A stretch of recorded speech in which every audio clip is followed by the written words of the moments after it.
Okay, so I crashed my motorbike here in Thailand. Just one day after actually renting it.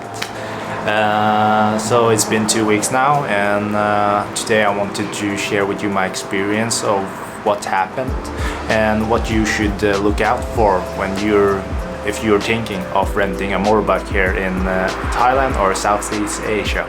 Alright, what happened? And I was driving into the new lane, and in my head I'm really used to staying at the right side if you're driving slowly, because that's what we're used to in Europe but in Thailand they drive on the left side, right?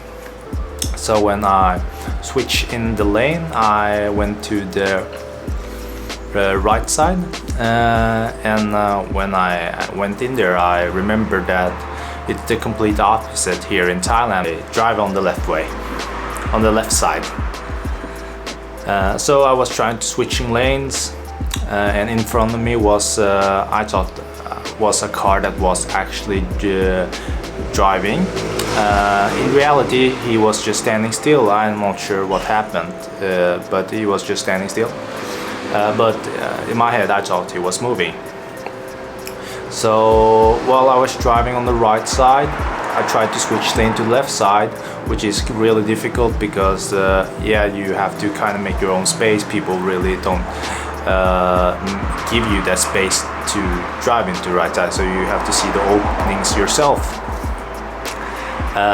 So what ended up is I was focusing too much on the left side and too much on what's behind me. So when I looked forward, I realized that the car in front of me wasn't driving.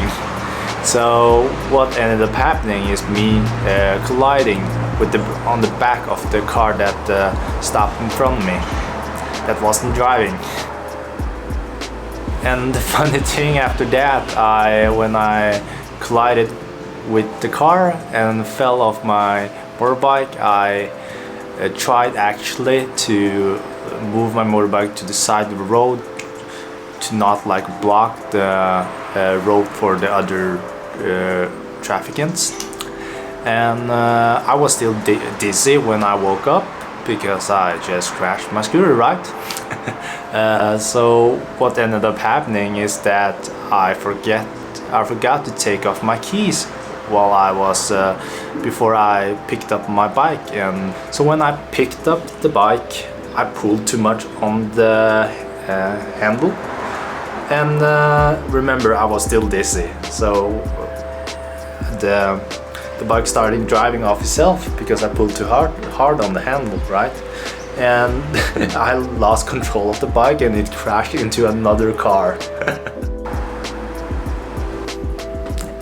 In the end, I managed to move my bike to the side of the road, and afterward the police came and they called me in the ambulance because yeah, I think I had like a mild concussion, also a couple of fractures, not fractures, but yeah, bumps and bruises.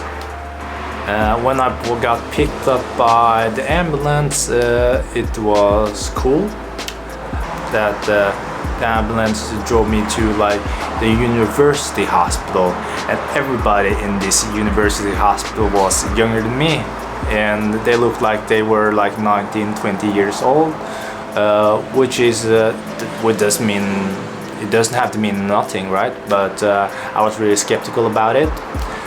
They ended up taking a CT scan and also doing ultrasound, which I thought was only for pregnant people, but actually they did it to my organ to see if I was bleeding. They told me everything looked fine, so they prescribed me some painkillers and muscle relaxers and sent me home. I was called to the police station because I had to like give the people I crashed on a replacement fee for them to replace the part that I damaged, and also I got the fee for reckless driving, which is fair in my opinion, because I was I was kind of reckless when I crashed into those people. I got from the police for reckless driving was 400 baht, which is not that bad really. And the first car I crashed into, I had to pay a replacement fee for 2,500 baht, which is like, it would have been a lot more expensive if it was at home, definitely. And the woman that my scooter bike crashed on, when I tried to move it to the side of the road, I had to pay her 4,700 baht for like the bulk I made on her car, which yeah, it would be also a lot more expensive back home if I had to pay the replacement fee myself. All in all, I had to pay 7,700 baht for the police fee and the damage I did to those two cars. And also the damage that happened to my motorbike. I lost my deposit and also the money I paid for renting it for a month. So yeah, it was kind of expensive, but I feel definitely like I kind of dodged a bullet, because if this had happened at home, I would have been probably bankrupt. Alright, so it's been like 2 weeks since I crashed my bike, and I have actually been reading a lot about how to drive here in Southeast Asia. So I want to give you a couple tips before you self-rent a scooter here in Thailand, so you don't end up as me. Tip number 1. It is always check your condition of your bike, like check the tires, are they fresh or are they like overused, and also check the brakes. You can easily check the brakes at the shop, also the tires. Obviously, you can check the tires just by looking at it, see if like it's been overused and how old it is. To check the brakes, it's really simple. You just pushed the motorbike without turning it on and pressed on the brake to see if it works as it should. You should wear a helmet, and luckily for me, when I crashed I wore a helmet. I still got a concussion because I hit my head pretty bad, but it could have gone a lot worse if I didn't wear a helmet and hit my head that hard.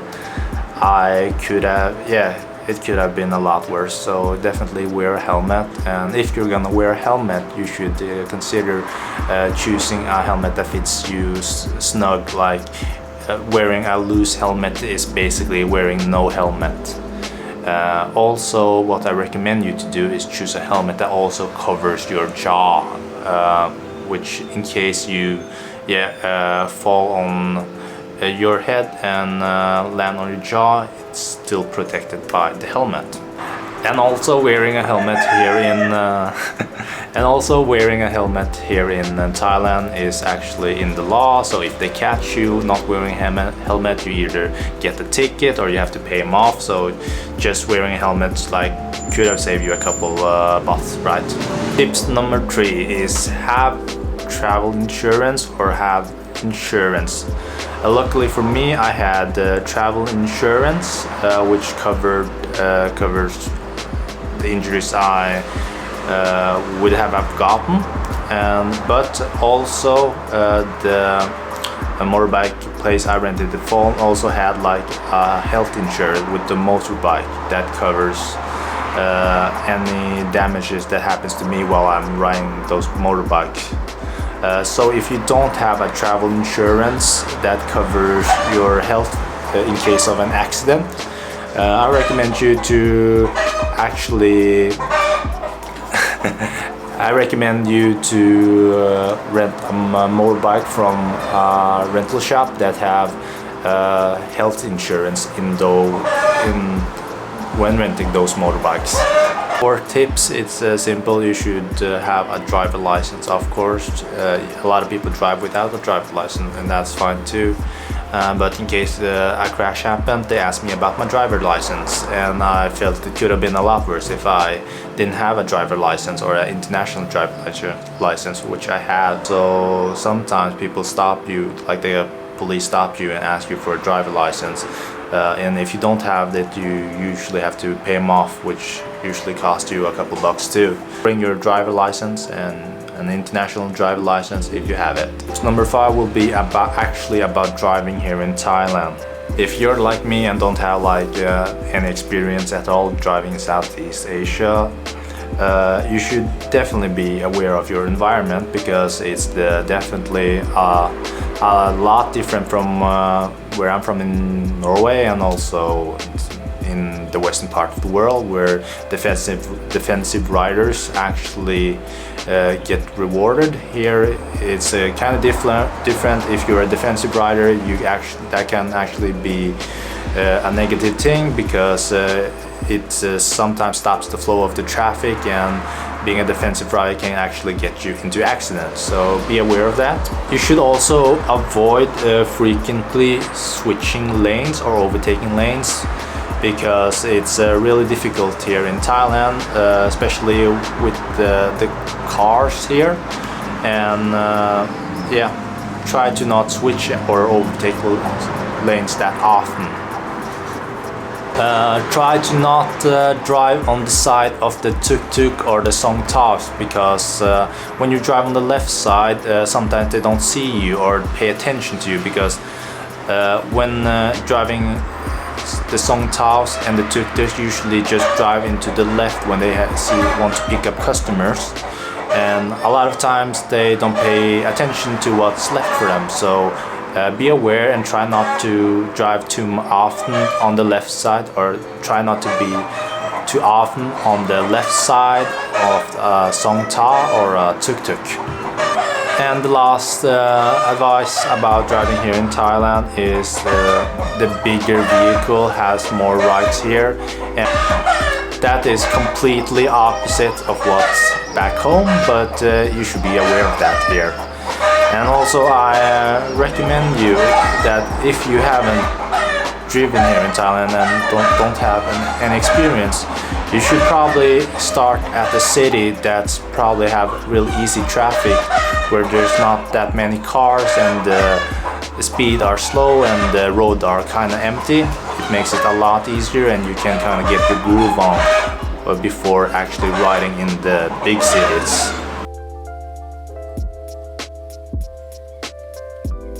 So what's next for me? Will I ever ride a moped or a motorbike here in Thailand again? The answer to that is yes. It's been 2 weeks and I have been riding a motorbike or a moped since, but I'm actually planning to rent one pretty soon now.